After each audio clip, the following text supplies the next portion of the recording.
What's going on, everybody? I'm Chip Walton, the digital producer for Northern Brewer Homebrew Supply. I'm here with my cohort and coworker, Brad Segall. Hey, Brad. Hello, everybody.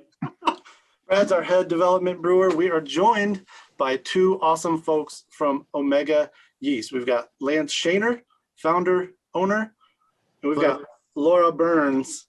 Your title is like head of research and development? That's right. Awesome. We're here to learn and tell you more about two exciting new strains from Omega Yeast, Sundew and Bananza. Both strains produce huge and very specific fruit flavors and aromas, strawberry with Sundew, banana with Bananza, but without any of the phenolics. Omega was also kind enough to send us a few preview pouches of both strains. We brewed with them, sent our beers to them, and we're all gonna sit down and have a conversation and tasting notes about them right now. Laura and Lance, thank you so much for joining us. We really appreciate this opportunity. Yeah, we're excited. Start us off, just get the ball rolling and kind of tell us about Sundew, Bananza, where they came from and what the heck we should do with them. Laura, I'll let you run with that. Okay, well, so some of our experiments have been in developing new strains. A lot of the stuff we've done so far is in generating hybrids. And we kind of were just looking into other options and breeding techniques, and we were looking into like how to really coax out the flavor in some of our like well-known and favorite strains. And so we went about kind of a modern breeding approach to basically take phenolic character away from our German hefeweizen and our Belgian LA strain. We really think what we've done is basically uncovered like their potential for their fruity character and more traditional or modern takes on like hoppy style beers, and also, you know, a little change up and twist up on some traditional styles. I guess the Bananza, just to run down that strain, it's our German hefeweizen strain without the ability to make phenolics, so non-phenolic POF minus German hefeweizen strain. And what comes through now is just a banana bomb and kind of a fun, you know, fruity, fruit forward strain for, you know, something as different from like maybe your traditional English strain in a stout, bringing more banana character, really nice complements to that dark roasted malt, or in a hop forward style, just accentuating a fruity note, bringing really that strong tropical and like banana note to a hoppy hazy beer. Brewers liking to do experiments, one thing I think that would be fun to do with this would be to take the same wort and ferment, for example, with Bananza and ferment with our hefeweizen strain 021, and with the knowledge that these strains are literally identical but for one feature. And it really would give you an idea of how dominant that one feature can be. And that is the phenolic character of it. You know, you get that cloviness from the parental strain that you don't get in Bananza. And again, it's literally this one tiny change in the genome that gives you this striking difference between the two strains. So I think that would be a fun, and you can do that with both of these strains. So do it with our 021 along with Bananza, that would be the pair there, and then 024 along with Sundew, just with that background knowledge that there's literally just a single, you know, base pair substitution between those two strains. Everything from their strain performance, like within their flocculation, their ethanol tolerance, their attenuation, all of that, the temperature range and the impacts on ester quality, all of it's identical between the two strains. The only thing that is different is literally its ability to convert over ferulic acid to the clove character that you're getting when you get phenolic character. And then what about Sundew? What's kind of the bullet points for Sundew in your mind there, Laura? Well, I think that one was like more just, I think we knew what we were going to get out of taking clove character out of a hefeweizen. Everybody really has a good handle on what the ester quality of a hefeweizen is. But we were really excited and interested to see what the Belgian strains do without phenolic character, because phenolic is such a big presence in those strains. And what we were really pleased with is just the the unique ester profile of these Belgian strains really shining now. So I think we found that we got more ripe red fruit than we do of traditional English style strains.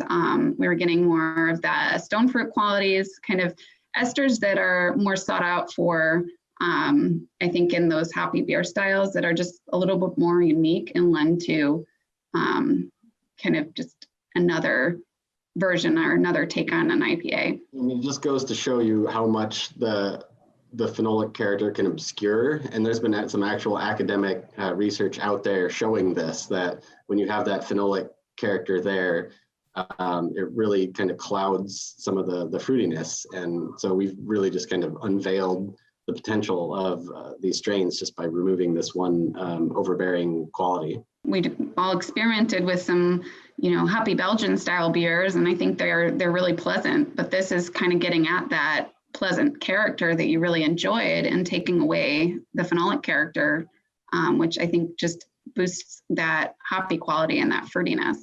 Mm-hmm. So in both these beers, you've suggested that they might play most friendly, or at least friendly, with hoppy beers. So our man Brad over here, he brewed, well, why don't you tell the people what you brewed, Brad, and we'll all taste it together. All right, well, for this particular experiment, I took one of our New England IPA kits. It is called Fruit Bazooka. You can find it anywhere at Northern Brewer. And so this is it's a hazy style IPA that is very fruit forward with the hop characters. It uses Azaka, Citra, Acuanut, and Mosaic. So we're getting fruit character from these hops all over the place. And it's just really cool to see what these two yeast strains really add to the party. It's pretty impressive, really. So a little bit more stats on the beer. It is roughly 80% Pilsner malt, 20% flaked oats, 20% malted wheat. As far as hop additions, these hops were all added into a steep or whirlpool step at the very end of the boil, and then dry hopped once at high krausen and dry hopped again after the krausen had mostly fallen. And the batch was split in half, and then one was fermented with Bananza and the other with Sundew. The beer started at 1062, so that's 15.2 degrees Plato, and they actually both ended at 1010 or 2.6 degrees. So I was kind of surprised to see them both ended exactly at the same gravity, but that's what they did. Same gravity, but we both noted that they ended, I believe it's Sundew, definitely cleared out just a little bit, even in this short time already. Yeah, I was really surprised at how well that flocculated and what it took with it from all the hop charge. So that's really impressive. Yeah, and that the parental strain for that is one of the more flocculent Belgian strains out there. A lot of Belgian strains aren't very flocculent. This one is, and yeah, you definitely saw that here. Yeah, I mean, it makes it, I think people really love the haze, but you don't need the haze to get a nice fruit forward IPA. And I think, this is just a different take on it. Surely you can modify the brew and go for more haze. But I think that, it still is a strong, fruit forward IPA, not necessarily gonna need that. Yeah, there's certainly a lot of fruit character going on in both of these batches. That is for sure. They're definitely different. I mean, this is why I love these split batch experiments, because these are very different beers. I mean, the aromas are different between the two, and the only difference is yeast. When we're trying out these strains that we do, is we also, we note types of, clarity or, what type of perceived bitterness and all sorts of different things that aren't necessarily quantifiable, but definitely come across when you're tasting them. And then we think about how they will work in the beer style, but also possibly as a beer, as a blend with another yeast strain. So we have to boost haze quality on some of the Sundew beers. We've done a blend with 011, and that definitely similar. We have other 011 blends that lend haze and also complement with the other yeast fruity characters. Mm-hmm. What do you think, Brad? I know you mentioned when you popped open the fermenters both times, you were like fruit punch to the face both times. This is like I was diving into a pool of fruit salad. It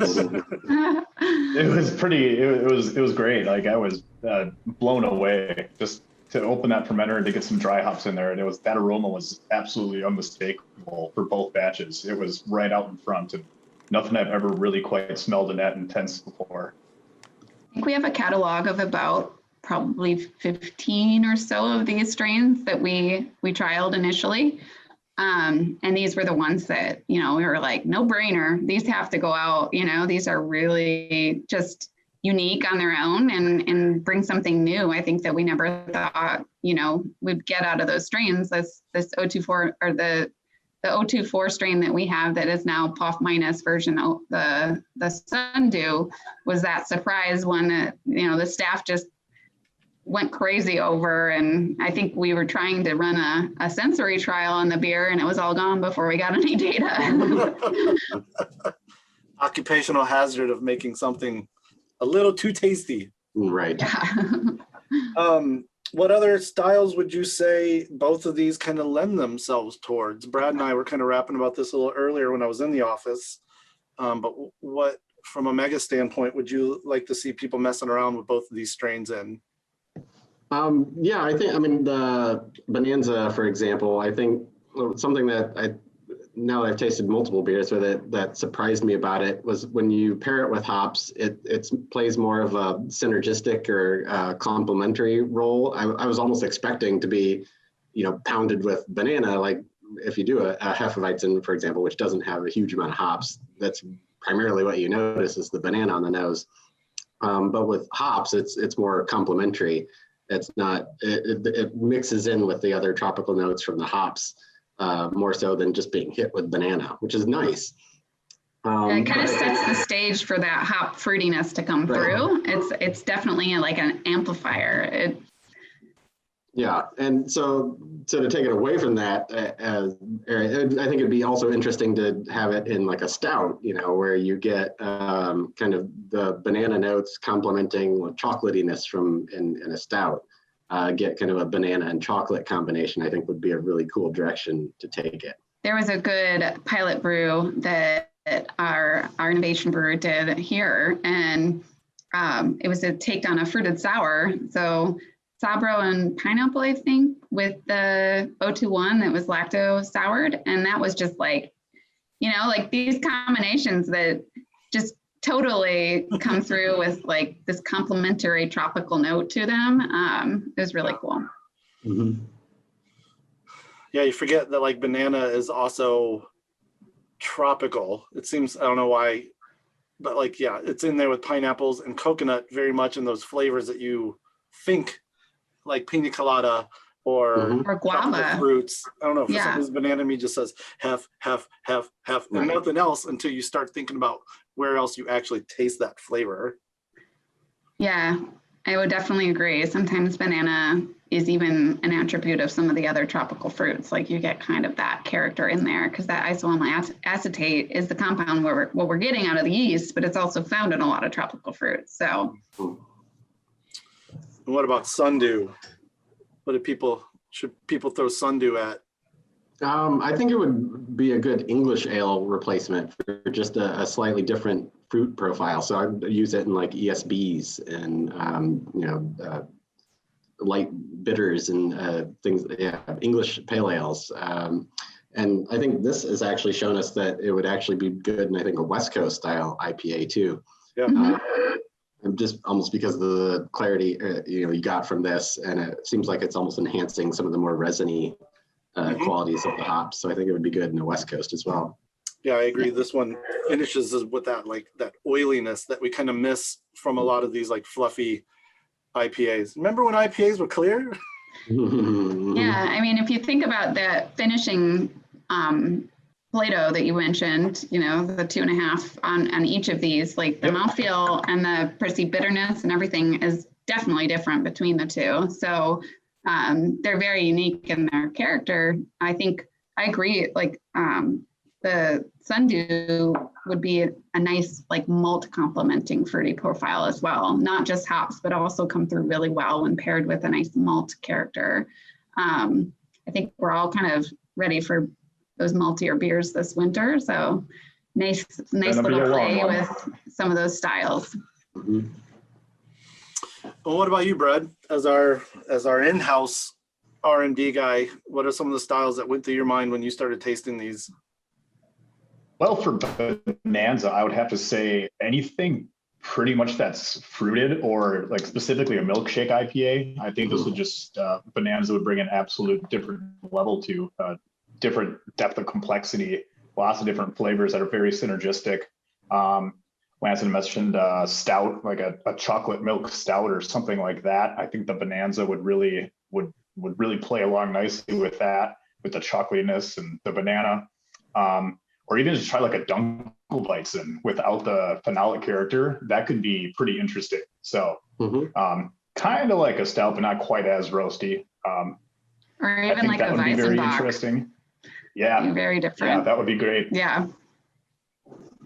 And for Sundew, I really see this being awesome. And yeah, I do totally agree with the British ales. And I think what I'm going to do is I'm going to make it dark mild with the Sundew, because that ester profile sounds really nice with the kind of a toffee nutty,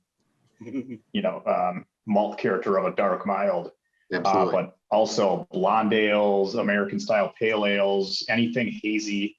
Although we do see this flocculates really well, but it definitely really enhances the flavor profile of these beers that are driven by insanely fruity hops. Mm-hmm. Belgian style beers with like, this strain would be good, like a double or a like just a straight up Belgian blonde, but not having that phenol character will be totally different perception. I'll ask one kind of like uber sensory nerd question, and maybe kind of for people who don't know, what is kind of ester and phenolic? How can you kind of differentiate between them, and how do they kind of act in the process of fermentation, or how are they created in the process? The anecdote that we have for the use of these strains and what we would brew as a traditional hefeweizen, for example, is that brewers can dial in ester qualities normally because yeast are going to have different growth rates and different fermentation rates at different temperatures. And a lot of that correlates to the ester production and how fruity their fermentations are. So a little warmer, a little underpitched, a little more oxygenation. There's a lot of ways to tweak a strain's ester kind of quality or the amount of ester coming through. So that is already kind of an easy, or not necessarily easy, but an option to dial it in for brewers.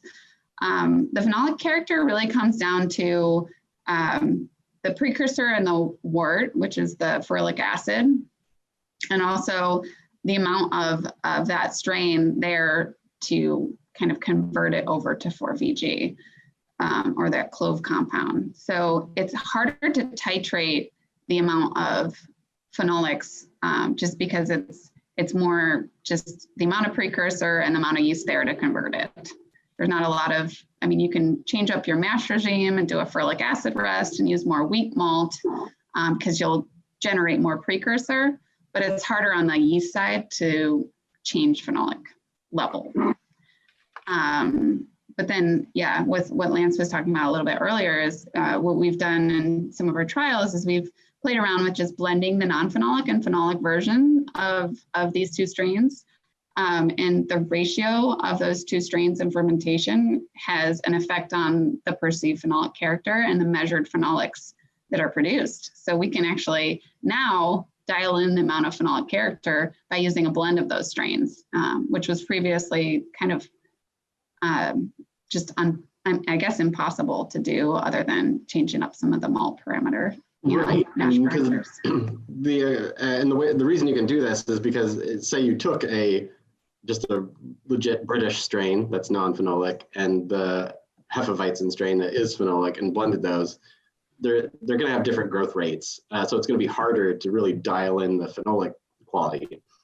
But these strains being literally the same, but for that phenolic quality, would have the exact same growth rates, the same metabolism, everything would be the same between those strains. So in theory, you can take a 10% phenolic blend, 90% non-phenolic blend, and repitch that from generation to generation, and it should maintain that 10-90 split, because the strains for all other purposes are equal. They're going to have an equal opportunity to grow. And that wouldn't be the case if you blended, different non-phenolic phenols. Yeah. So it really gives people kind of a new tool to kind of dial in phenolics if they want, a hefeweizen that's got a little bit of phenolic quality to it. One way to achieve that would be to blend these two strains. Yeah, I guess there were two ways of that experiment kind of working its way out. Is one, you never perceived the difference in the level of phenolics that were there, or two, the yeast would basically consume all the phenolics, and regardless of the amount of yeast there, you'd still get the same endpoint, the same amount of phenolic in your beer. But what we saw is actually it is a tighter, you can tighter it by changing the ratio of your non-phenolic and phenolic yeast. So that was like a cool application for these strains that, I think us sciencey, nerdy people really like. But I think the main driver of generating these strains was to invent and kind of like play and have new styles that arise from these strains. So yeah, I think that's the more exciting avenue. This is more the nerdy avenue. I love it all. Well, yeah, I appreciate it. I think this was very informative. I'm eager to hear what people do with these strains. They're available now at northernbrewer.com. Omega folks, how should people let you know what they're doing with these strains out in the social sphere? Facebook, where, certainly comment on Facebook will be when we announce these things. Tell us your ideas. Reach out. Share your stories on Instagram. Yeah. Give us a little. I guess I should mention I'm not on Instagram, so I forget that's a thing. But yes, we do have that, and that's probably the best place to do something like that. But reach out to us through every available social platform. Yeah, same for if people have questions, right? Or Absolutely. Yeast.com is a great place to reach out if you have any questions on using them. Yeah, and in the social media, we'll definitely be trolling through all of everything, make sure we're getting you guys good feedback for any of the questions you have, because we definitely are watching that stuff to make sure we're there for you. So cool. Well, happy new strain day. Thanks for making us some beer, Brad. Appreciate it. You got it. They are really excellent. I think people really enjoy the kit in combination. It's really good. Yeah, I'm really happy with how these turned out, and just I think you guys have opened a whole new window in the possibilities of the yeast realm, and I'm pretty excited to see what comes next. Sweet. So are we. Awesome.